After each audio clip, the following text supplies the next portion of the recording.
Hi, everyone, and welcome to the podcast. In tonight's podcast, we're just going to talk very quickly on the basics of type 2, how to reverse type 2. So we're going to go into the key kind of principles around carbohydrates and how different foods affect your blood sugar levels. If you're new to the program, we do this once a month. It's really useful just to get a grasp of what are the key concepts when it comes to putting type 2 diabetes in remission. If you're listening and your goals are weight loss or fatty liver, polycystic ovarian syndrome, sleep apnea, these are all similar conditions. They share a similar root cause, which is something called insulin resistance or high levels of insulin. Thanks for joining us. If you're new to the podcast, please click the subscribe button down here and the bell notification just underneath on the other side so that you get notified when we go live. So with that, let me just share a couple of slides and we'll get the show on the road. Okay, just a little quick overview, guys. These are some of our results in terms of type 2. We usually see 48% remission rate, or you can expect that 1 in 2 people will go into remission in the first 8 weeks alone. Now, there's more, usually you'll see results tipping up a bit higher than that at the end of the 16 weeks, but that's in the first 8 weeks alone. We typically see about a stone in weight loss in 8 weeks. Triglycerides, which are fats in your liver, going down. So that speaks to fatty liver as well. And your blood pressure going down, similar to taking one medication. So similar to kind of mono drug like outcomes. So one blood pressure drug. This is the ADA statement, American Diabetes Association statement from a couple of years ago. And essentially what they said was that not only is type 2 diabetes remission possible, but it should be a target for all clinicians, including GPs and healthcare practitioners.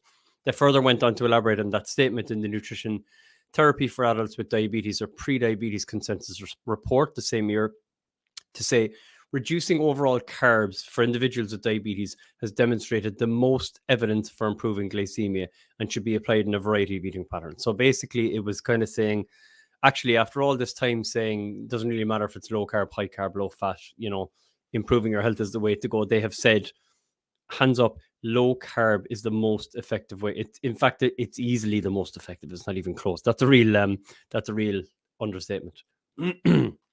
So if we look at the way type 2 is currently managed, what a lot of practitioners will do, you might be listening now and you might be saying, my doctor said the opposite. My doctor referred me into you guys. What a lot of clinicians will do is they will, instead of really getting to the root cause, and this is not an individual or personal failure from the doctors or anything like that. It's just the system is that way at the moment. So we're coming at it from a totally different angle where we say we should address the root cause of diabetes, which is essentially carbohydrate intolerance, and maybe eat less of the stuff that we're intolerant to. So currently, it's you go in, you visit your doctor says you have a disease or an illness that is caused by your diet, and you say, should I change my diet? And the response is, not at all. Here's some pills. That's an oversimplification, and of course, I'm joking a little bit. And there are more and more doctors, thank God, who are saying, I want you to go to a company like Redicare, follow their low carb diet, which is evidence based to put your diabetes in remission. And should you need to come back to me, should you come back and your HbA1c is still elevated, then we can look at medications. And I believe that's true patient-centered medicine, because at least you're giving the patient the information and the opportunity to put their diabetes in remission. And it's a great place to be in. That the healthcare system is working or moving that way, at least. So this is the key point, guys, that a lot of people aren't told. We're told it could be in the family, it might be genetic, and that tells you nothing about why it triggered off in the first place, even if it is genetic. And we're told, well, not a whole lot you can do about it. I rarely hear about people reversing it, and take your metformin when your blood sugars go high. And you might say, well, why are my blood sugars going high? What's the root cause of it exactly? Well, we can explain that to you. The root cause of type 2 diabetes is a dysfunctional pancreas. Your pancreas is an organ in your body that makes a hormone called insulin to get your blood sugar levels under control. When the pancreas gets tired from producing too much insulin, the cells in the pancreas that make that hormone insulin essentially burn out. They're known as the beta islet cells of the pancreas. They burn out, and you're in a position where you have a pancreas that can't really make the insulin to lower your blood sugar levels. So when you eat carbohydrates and sugar, and they're essentially the same thing, your blood sugar levels go high. So you take medication to get them back down. Now, if we use that knowledge, reverse engineer it and say, well, maybe instead of just taking medication when my blood sugars go high, maybe I should consider what foods are sending them high in the first place.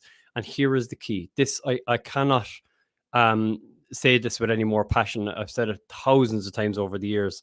It is crucially important that you get this. Carbohydrates and sugar are essentially the same thing. You can have a completely sugar-free diet and still have poor control of your blood sugar levels. And the reason for that is cornflakes, bread, rice, pasta, granola bars, sugar-free granola, sugar-free chocolate, all of these things that are high in carbohydrates all contain or will result in you having large amounts of sugar in your blood. So basically, a bowl of porridge, cereal, bread, potatoes, bananas, they are all sugar, and they're all as harmful as each other, and as any high sugar food as well, to be honest. So if we take a look at this is the key slide. So this is what happens with type 2 diabetes, is that if you take in a large volume of carbohydrates when you are diabetic or pre-diabetic, and actually everyone else is the same, it's just that if you're not diabetic, your pancreas can currently manage this load, although I would argue it's not suitable for anyone to be eating these foods really. When you eat these foods, your blood sugar levels go up, and if you have a normal functioning pancreas, you're going to end up with, your blood sugars will go to 6 or 6.5. If you're diabetic, they go to 8, 9, 10 and more. So the reason for that is because your pancreas is not working as it should. So when you're diabetic, eating foods like rice, whether it's brown or white, there's not much of a difference between the two in reality. Porridge, brown or white bread, potatoes, bananas, cereals, granola bars, all that sort of stuff, frozen pizzas, any grain-based or carbohydrate-based food. If you eat that food, you're going to end up with 8, 9, 10, up to 14, 15, 16 spoons of sugar in your blood, equivalent. This is hugely important. I'm not for a second saying that there's 14 spoons of sugar in a bowl of porridge. There's not. But sugar and carbohydrate are essentially the same thing. The chemical structure of carbohydrates is such that when it's broken down, all digestible carbohydrates, so not fiber, but all digestible carbohydrates end up as sugar in your blood. That's a well-known fact. So if you eat those foods, blood sugar levels are going to go high. So the problem with those foods then is that when your blood sugar levels go high, the sugar bounding around the body causes something called glycated hemoglobin. So there's damage to the small blood vessels around the body through something known as advanced glycemic end products.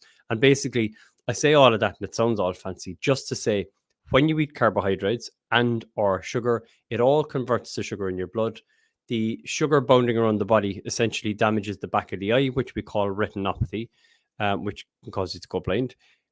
Your feet and small blood vessels, you start to see poor wound healing in the feet in particular. You'll see it all around, smaller blood vessels in the kidneys. Diabetes is the leading cause of our leading indication for and reason for kidney transplants, causes awful kidney damage. And you'll also see the high insulin levels going on to cause, so hyperinsulinemia, going on to cause or contribute to at least Alzheimer's, Parkinson's, dementia, and early cognitive decline as well. So the key point here, guys, with type 2 diabetes is that you're essentially dealing with carbohydrate intolerance. And all of these foods, your cornflakes, your porridge, your Weetabix, your rice, potatoes, bananas, any carbohydrate-based food is spiking your blood sugar levels. If we can move away from these and eat more of the single one-ingredient foods like meat, eggs, cheese, dark chocolate, nuts, above-ground vegetables, low-sugar fruits, you can get yourself into diabetic remission very quickly. So this is a key point that I wanted to talk about here today. When you're looking at a food label, if you have type 2 diabetes, or for that matter, if you want to lose weight or reverse fatty liver, it's all the same sort of physiology applies. Look at the label and look at carbohydrates, not of which sugars, because essentially they're all going to turn to sugar in the blood. Look at carbohydrates where it says of which sugars. Ignore that, because all carbohydrates turn to sugar really. So that's a little bit of wordplay, to be fair. It's a clever way of saying it by the food industry. So look at carbs. You want to keep carbs essentially as low as possible, or certainly as low as you feel comfortable getting to. Like, we're not kind of very strict around carbs, and we don't say you have to get below 100 or 50 or you have to be in ketosis. That's not realistic for a lot of people. But certainly just keeping an eye on your overall intake of carbohydrates, because bearing in mind what we know about the science now, that the carbs all turn into sugar. So again, eating those whole foods, the meat, eggs, cheese, above ground vegetables, berries, more of those in your diet and less of the carbohydrate-based foods like bread, rice, pasta, potatoes, granola bars, frozen pizzas, and so on, and with less of a focus on calories. Super. All right. Thanks, guys. I hope you found that interesting, especially if you're just starting off. And we will see you guys soon. Thanks for joining us and take care. Bye-bye.